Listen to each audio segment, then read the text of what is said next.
And welcome to the 2009 San Francisco International Asian American Film Festival. We're very pleased to have you here for our conversation with Alex Tse and Spencer Nakasako.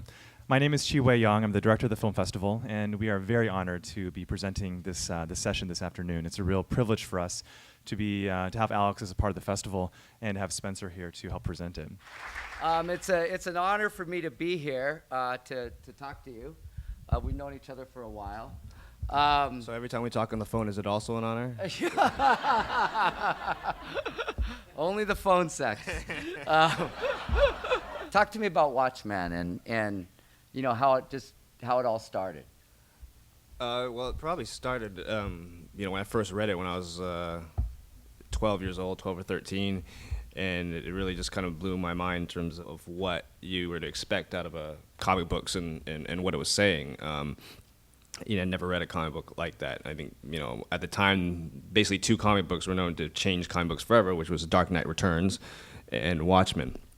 So, just growing up being a huge fan of it all my life and reading it over and over again and getting to the point where I wanted to be a screenwriter, I was always kind of tracking the film adaptation of the project, wondering if they were going to ruin it or not, or what was happening with it. And probably about a couple years into when I was actually getting paid, I guess you would say I was a professional screenwriter, I saw that the project was at Warner Brothers, and even though I hadn't had a lot of big produced credits at the time, I knew since I had a good relationship with Warner Brothers, I would have an opportunity to at least try and lobby for the job.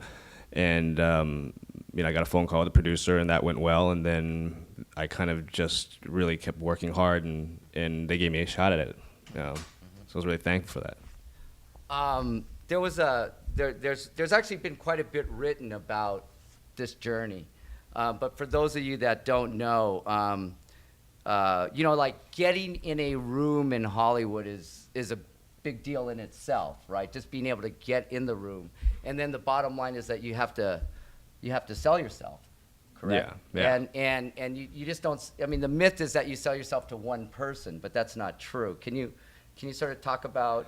It's more like Dante's Inferno. It's like, or like the video game Kung Fu, where you at each level you have to fight a different bad guy until you win. Yeah, that's what it is. I mean, the first ring you jump through is for the producers, and that's if you have good producers, then you can have a very strong weapon at your disposal, because they'll throw their weight, and if they believe in you and they really want you, they'll fight for you, which was the case for me. I had two really good producers, Larry Gordon and Lloyd Levin, who really stuck up for me, because even though I had a good relationship with the studio, they actually got narrowed down between me and a much bigger writer than I was, and probably if it weren't for Larry and Lloyd pushing for me, it would have went to the other writer. But yeah, you have to navigate, first the producers have to be on board, and then you have to convince the studio, who are the people that are eventually going to be writing your check to hire you. So whether you are trying to convince them or the producers, it's sort of this collective effort to get yourself a job there. One of the interesting things is people who saw the article on Friday, right? There was an article on Alex on Friday, and my wife read it and said, "Wow, he kind of comes off as a good, hardworking Chinese boy." Which I am, yeah. Who goes beyond the call of duty. Yeah. It's like he's the model minority. And I was like, what? But you did go beyond. I mean, that's the interesting thing to the story, is that you went beyond the call of duty to get the job, correct? I did. I mean, but it almost... It happened on accident. It was actually really a horrible day. Every time you go in for a movie, you line your pitch out. I tend to write out every single scene. So if any kind of movie, whether it was Watchmen or anything else, I would write out each scene of the movie, and I would just pitch it verbally. But you never leave the document, typically with studio or producers or anywhere. Typically, you bring the document. You bring the document. You go off of it. You hardly ever do that. There's a variety of reasons why you typically don't do that, which I don't think I need to go into. But I had this huge conference call about Watchmen to try and get the job. There was 7 people on the call. There was 3 people from Warner Brothers. Then there was a producer who was in England. Then someone else, I think it was in Malibu. So it was just like this hum of static over the phone. I'm on my cell phone, pulled off to the side of the road, trying to pitch the movie, and no one can hear me. Right. No one can hear me, and I'm like, they're just like, they just kept asking me to repeat myself. Finally, they said, "We can't hear you," and I was like, "Oh my God, I've just blown it. I've lost this job." But Larry, in his infinite wisdom, was like, and he has a Southern accent. I can't do it, but anyways, he's like, Alex, I have a feeling, you're going off a document there, and I said, "Yes, yeah, I am, Larry," and he's like, "Can we see that document?" Oh. And I was just like a long pause, and I was like, "Okay, this is I don't think I'm gonna get them all on the phone again." And I told him, "Yeah, sure." And I talked to my agent about it, and he said, "You know what? I don't think you're really gonna get hurt in the situation. Give him your document." And time again, they would say if there was that document that got me the job. It was a 15-page outline that just broke down all the scenes and how I would change or alter them, or new scenes that I had written of how I would do the Watchmen movie. And eventually, that was really what got me the job. So when did you start writing?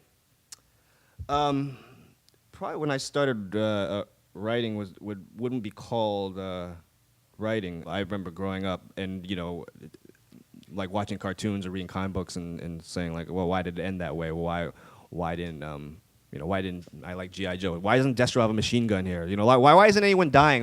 There's a lot of gunfire going on, but no one dies. In my mind, this is how I thought I would think this show would be cooler, or this comic book would be cooler. And then I remember, even drawing.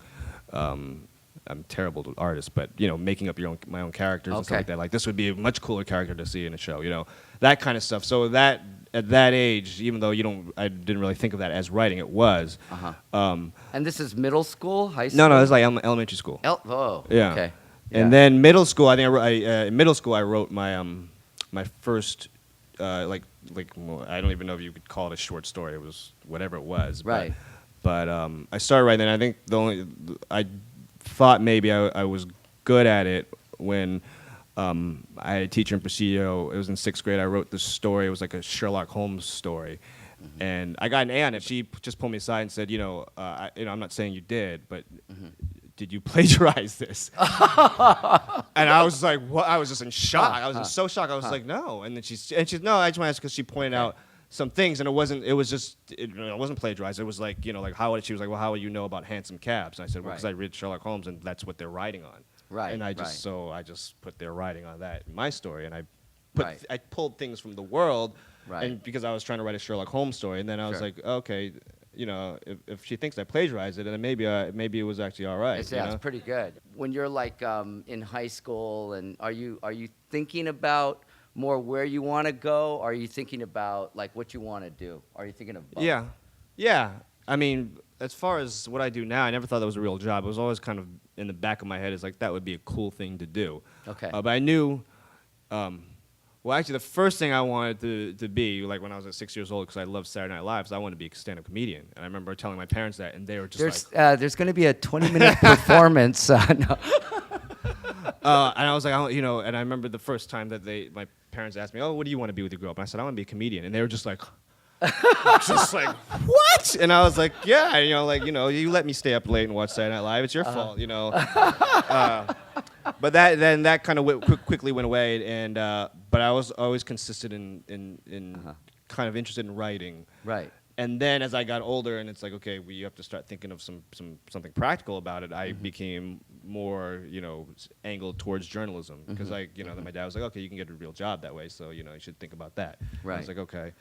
And it wasn't until I went to college, and I went to a college that was specifically for like arts and communications. Right. On a fluke, I ended up at Emerson. They were immediately like, we don't care what you do. You pick up a camera, do what you want to do. And I was like, if I'm going to try, anything in film, TV. I was also interested in radio.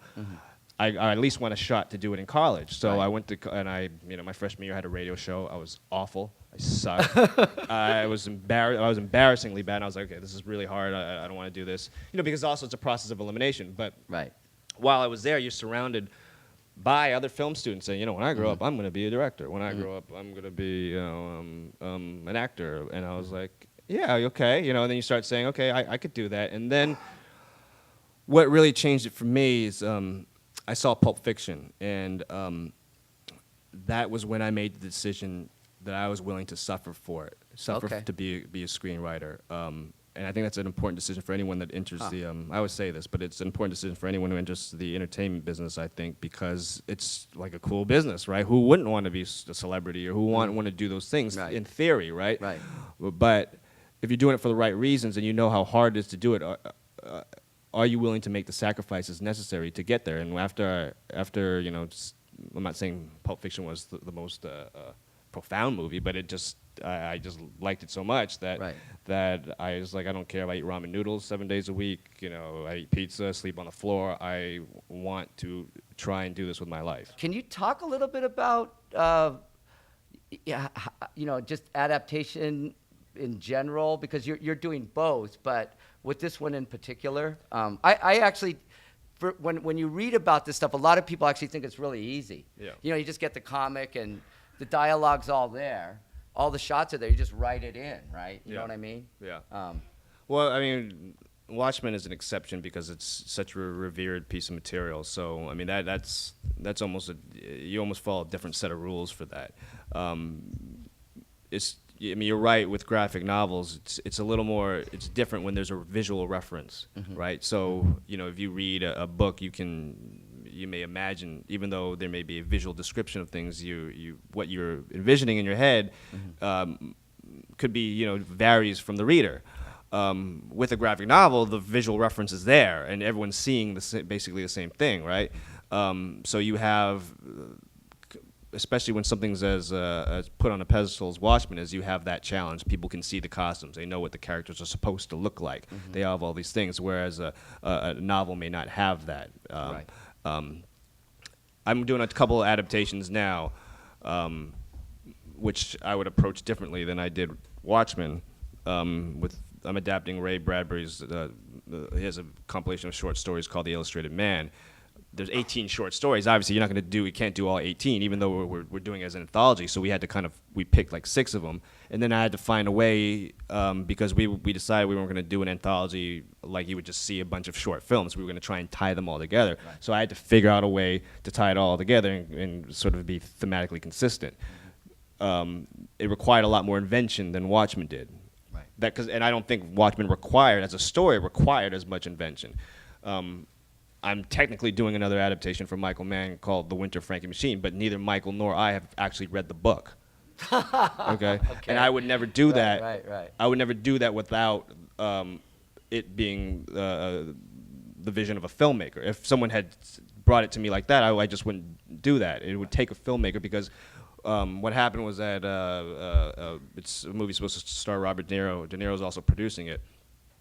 Scorsese was going to direct it, and there was a draft which I did read that was allegedly apparently faithful to the book. When Scorsese dropped out and they gave it to Michael looked at it and said, "Okay, I don't want to do this at all. I like the premise of it, and I would do a completely different story." And then he pitched that to me. Then I could see it in my head, and so it was just a different idea. Right. You know what I mean? Right. That's two very different ways. I mean, one where basically I'm just almost completely making up an entirely new story. Right. But I could only do that with the direction of a filmmaker because then I could, without him guiding me, I wouldn't be able to see the movie. I would constantly be sort of referencing the source material. Right. What were your influences, or how did you, did you grow up a normal kid and are you? I mean, I know that, but I just... You grew up in a Chinese family. Is that normal? No. I guess, yeah. That's normal for me, I guess. Yeah. No, I think I was I didn't have any issues. But I don't think my family had any issues. But I was, it's a constant debate with my mother about. The kind of movies I was exposed to at a very, very young age. Okay. And in fact, she was proven wrong because she did take me to see this movie called Altered States, if I don't know if anyone. And it was in the paper, and I said, oh, she took me to see that movie when I was like probably too young. I was like 5 or 6 years old. And my mother read it. I was like, that's not true. That's not true. I'm sure you were like 9 or 8. And I was like, okay, well, let's go see. I saw it in the theater. Let's see when the movie came out. And so I was 4 years old. when I saw that movie. And I have vivid memories of it. And, we'll always I say, okay, I remember I saw this movie when I was a kid, and she'd be like, "Nah, how could you see?" I said, well, how would I know that I saw the movie? Someone had to take me to that movie. So, Right. so we're constantly arguing about that. So I was definitely exposed to like those, movies, interesting movies when I was Early. very early. Yeah. Okay. And I read a lot. They always bought me a lot of books and comic books and stuff like that. So I think I was, and they were always like, feeding me that stuff because they kind of fed my interests, Right, which I think was right. cool. Like if it was something that I was really into, it wasn't like, what is that? That's weird. It was always like, oh, Alex likes comic books. Let's go buy him some comic books. My Right, grandmother right. used to buy me a lot of comic books. Yeah, that's and- the thing. Like Yeah. I think you told me at one time it's your grandma who first bought you your. Yeah, I think she Yeah. bought me some of the I think I definitely recall like this first X-Men comic book that I used to read over and over again that like a grandmother bought me when she was taking care of me at a 7-Eleven. Okay. And right. it was like then I got really into X-Men, you know what I mean? And it was just stuff like that. And then once they saw that when my family saw I had an interest in stuff, definitely kept feeding the interest. So if anything, if we're trying to look for some kind of direct correlation to Right. what I ended up doing to Right, my right. upbringing, I would probably point to that. Now, how did you?